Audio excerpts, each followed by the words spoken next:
Olá, um muito bom dia, na graça, na paz do nosso Senhor Jesus Cristo. Estamos de volta aqui, o último vídeo gravamos na segunda-feira e por motivo de trabalho, muito trabalho agora no final do ano, a gente acaba não tendo tempo de estar dando uma passadinha aqui, meditando com você na Palavra de Deus. Mas hoje, domingo, estamos aqui de volta e vamos meditar na Palavra de Deus hoje em uma carta escrita pelo apóstolo Paulo, uma carta pessoal escrita a um amigo dele chamado Filemão, e Paulo escreve essa carta no intuito de pedir para que Filemão receba um servo dele, um escravo que havia fugido dele e que, encontrando Paulo em Roma, se converte, se torna uma nova criatura, e Paulo devolve agora para Filemão, não mais como um escravo, mas agora como um irmão em Cristo. Paulo escreve essa carta para conversar com Filemão, para que Filemão o receba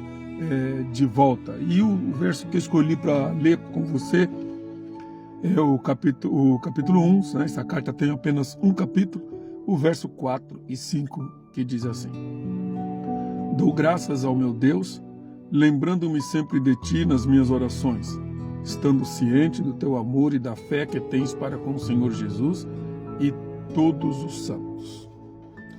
E assim que Paulo está iniciando a sua carta, e Paulo está apresentando aqui para nós, né, ao escrever nessa carta, ele apresenta aqui que a vida, né, como Paulo ele era grato pela vida que ele tinha em tudo que se faz, né? Ele entendia a graça comum de Deus, tanto na vida de Filemão, como na vida dele, e ter gratidão na vida é algo que era uma característica do apóstolo Paulo, e ele sempre nos ensina a respeito disto, né? Como ter gratidão na vida em tudo que fazemos, né? Tudo que fazemos de bom, em um certo sentido, é fruto da graça de Deus. Nenhum ser humano é capaz de fazer coisas boas sem a graça de Deus na vida dele. E por isso, nós devemos agradecer a Deus quando as coisas boas acontecem, mesmo nas coisas ruins, porque quando acontece alguma coisa ruim, é porque Deus está nos direcionando para coisas boas. Este versículo nos apresenta também que a fé que realmente transforma, né, um cristão autenticamente crente em Jesus Cristo, ela vai se manifestar em obras, né, em boas obras, aos demais, tanto aos cristãos como a outras pessoas não cristãs. Então, verdadeiramente, Paulo ele vê em Filemão alguém que não só cria em Jesus Cristo, mas uma pessoa que, por causa da fé em Jesus Cristo, ele era conhecido pelas boas obras, né? Ele era conhecido pelos seus relacionamentos com os irmãos, pela forma como ele se relacionava de forma autêntica ali com os demais irmãos. Então Paulo ele reconhece isso na vida de Filemão, e ele vê de fato, pelo amor como Filemão tem demonstrado, Paulo vê que realmente é a fé, é obra do Espírito Santo, a fé e o amor que ele tem no coração. Dito isto, para nós nos restam algumas reflexões importantes neste versículo que devem nos levar a meditar na palavra de Deus e entender um pouquinho a nossa vida. E a primeira é que nós aprendemos com Paulo aqui que nós devemos ter uma gratidão contínua a Deus, né? Devemos ser grato pela vida, devemos ser grato a Deus pela vida que Ele nos dá a cada dia, e grato a Deus pela vida dos santos, dos irmãos com os quais nós convivemos diariamente. Então, que essa seja uma postura minha, essa seja uma postura sua de ser grato a Deus pela sua vida, pela sua família, pela sua igreja. Seja grato. Outra coisa que Paulo nos ensina aqui através da vida dele é que nós devemos orar pelos irmãos. Paulo orava por Filemão, né? Devemos orar pelos nossos irmãos, né? Mas orar tanto por aqueles irmãos que são um apoio para nós, por aqueles irmãos que nos ajudam, por aqueles irmãos que estão ali ombro a ombro com a gente, mas também orar por aqueles irmãos que não ajudam, que são problemáticos, que têm algumas dificuldades de relacionamento. A nossa arma, a arma do cristão é a oração. Se nós não resolvermos através da oração e através da palavra de Deus, não vamos resolver de outra forma, irmão.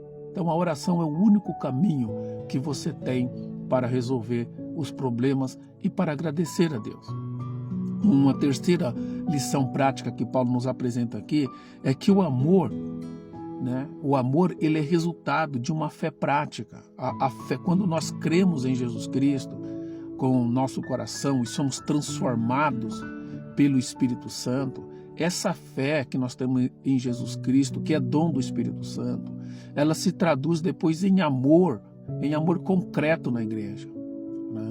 E amar não significa aqui aquele sentimento, aquele sentimento emocional de gostar, de preferência, de afinidade.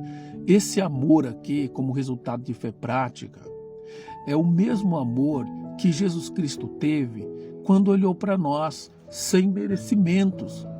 Nós não tínhamos o merecimento do amor de Deus, mas Ele nos olhou com amor e pela compaixão dele nós estamos hoje aqui.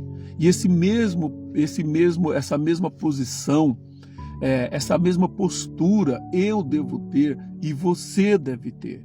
Amar as pessoas, amar os cristãos, amar os santos da tua igreja, não porque eles são merecedores, mas amar na mesma postura com que Deus nos amou, quando nós não merecíamos. E é assim que o cristão se manifesta. E isso nos leva a uma quarta lição, que é o testemunho público. Uma vez que nós realmente cremos em Jesus e temos essa fé prática, nós não precisamos ficar às vezes falando para as pessoas que nós somos cristãos, embora é uma obrigação do cristão pregar o evangelho, mas não precisamos ficar falando para as pessoas que somos cristãos, porque as nossas ações vão revelar a nossa fé para essas pessoas. Então, como somos cristãos, a forma como nós nos relacionamos com os outros, pelo amor, vai fazer a diferença e as pessoas vão querer saber o porquê que nós agimos desse jeito. Então veja, a quinta lição é que o amor nos leva junto na caminhada. O amor nos leva junto na caminhada. Sem amor, meu irmão, é impossível nós convivermos juntos. Sem amor, nós estamos caminhando para o final do ano. E sem amor é impossível você começar o ano e terminar o ano que vem. Então, o amor é aquilo que vai nos ajudar a suportar. O amor é aquilo que vai tornar o caminho difícil um pouco mais suave. O amor é aquilo que vai nos levar a ser resiliente. O amor é aquilo que vai nos ajudar a compreender os irmãos que às vezes não estão tão evoluídos. Sem amor, eu não vou conseguir fazer nada, tanto dentro da igreja como fora da igreja, porque eu não vou conseguir me relacionar com as pessoas.